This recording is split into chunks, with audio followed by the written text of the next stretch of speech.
Hello বন্ধুরা, তো কেমন আছো তোমরা সবাই? আশা করি তোমরা অনেক অনেক ভালো আছো। আবার একটা ভিডিও নিয়ে তোমাদের সাথে চলে এলাম। তবে আজকে একটা জিনিস বানাবো বলে ঠিক করেছিলাম, কিন্তু বানিয়ে ফেলেছি অন্য একটা জিনিস। তো ভিডিওটা তোমরা স্কিপ না করে দেখতে থাকো। তো প্রথমেই দেখো, এখানে আমি কাঁচা আম নিয়ে নিয়েছি। আমগুলো কাঁচাই ছিল, যেহেতু বাড়িতে 2-3 দিন ছিল বলে হালকা রং চলে এসছে, মানে হালকা পাকা পাকা ভাব চলে এসছে। আর একটা একটু সাইড দিয়ে মানে নষ্টও হয়ে গেছিলো। তো এগুলোকে ভালো করে কেটে নিলাম। তো এটাকে ভালো করে পেস্ট করে একটা ছাঁকনি দিয়ে ছেঁকে নিচ্ছি। ভেবেছিলাম কাঁচা আমের আমসত্ত্ব বানাবো, কিন্তু যেহেতু আমের কালার চলে এসছে তাই ভাবলাম ওটা নয় অন্য একদিন বানানো যাবে। তো আজকে আমের শরবত বানানোর জন্য তো আমের একটা পেস্ট আমি তৈরি করে রাখছি, যাতে বাইরে থেকে কেউ এলে চটজলদি আমি আমের শরবতটা করে দিতে পারি। তো দেখো, আমের পেস্টটা ভালো করে করে নিয়ে এটাকে ছেঁকে নিয়েছি। আর এটা কড়াইতে দিয়ে দিচ্ছি, তার সাথে অল্প একটু বাটিটা ধুয়ে অল্প একটু জল, সামান্য পরিমাণ জল দিচ্ছি। আর এটাকে এবার জাল দিয়ে নেব। এর মধ্যে এরপর মিষ্টির জন্য দিয়ে নিচ্ছি বাতাসা।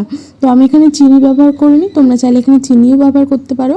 তবে বাতাসাটা দেওয়ার একটাই কারণ অনেকে বলে বাতাসা খেলে পেট ঠান্ডা থাকে, তো ওই কারণে আমি এখানে বাতাসাটা ইউজ করেছি।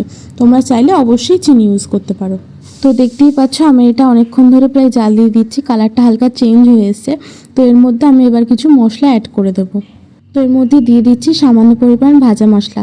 এই ভাজা মশলাটা আর কিছুই না, 5 ফোড়নটাকে শুকনো কলায় হালকা করে ভেজে নিয়ে সেটাকে ভালো মতো গুঁড়িয়ে নিয়েছি।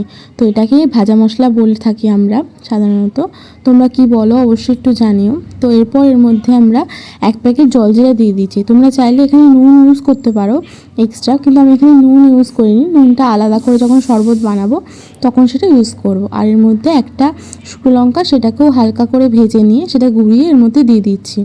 তো এটা দেখো ঠান্ডা হয়ে গেলে আমি এটাকে একটা কাচের বয়ামে পুরে রাখছি, আর কিছুটা এক্সট্রা বাটিতে রেখে দিচ্ছি।